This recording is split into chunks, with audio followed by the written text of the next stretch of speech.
It was our 5th anniversary, and I had spent weeks planning a dinner that I hoped would surprise Emily. The reservation at her favorite restaurant was confirmed, candles and flowers arranged, everything perfect. Around 7 p.m., my phone buzzed. A text from her read, "Stuck at work, so don't wait for me." I frowned, disappointment creeping in, but told myself it was just a long day. I waited in the dimly lit restaurant, sipping a glass of wine, watching couples laugh and clink glasses. My stomach churned as the minutes ticked by. Then a familiar figure appeared at the entrance. Not Emily, someone else. My heart raced as I recognized him. David, the man I had suspected for months. I stayed calm, my pulse steady despite the surge of anger and betrayal.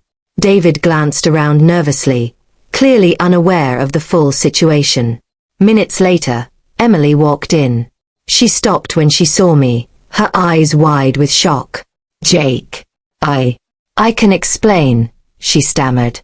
I didn't speak. I gestured toward the empty table across from mine. David approached, thinking he could confront me, but I held up a hand. "Sit. I'd like you to meet properly," I said evenly. Emily turned pale. What is this?" she whispered. I placed the reservation card and the bouquet I had brought on the table between us. "This is our anniversary table," I said. I was waiting for the woman I thought I married. Turns out she had other plans.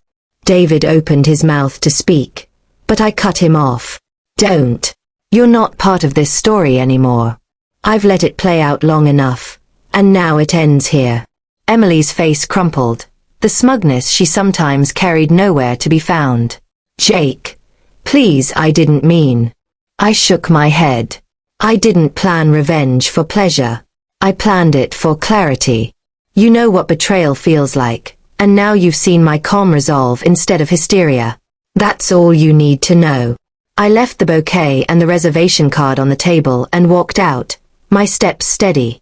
Emily and David were left staring after me, speechless, the confrontation settling over them like a heavy fog.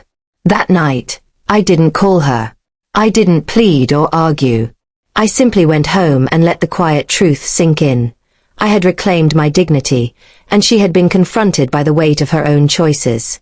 Weeks later, I moved on, focusing on my friends, career, and self-respect. The restaurant remained a reminder, not of heartbreak, but of the moment I chose calm, composure, and closure over chaos. In the end, the betrayal had been painful, yes, but the quiet strength I displayed felt sweeter than any dramatic confrontation. I had ended it on my own terms, and that made all the difference.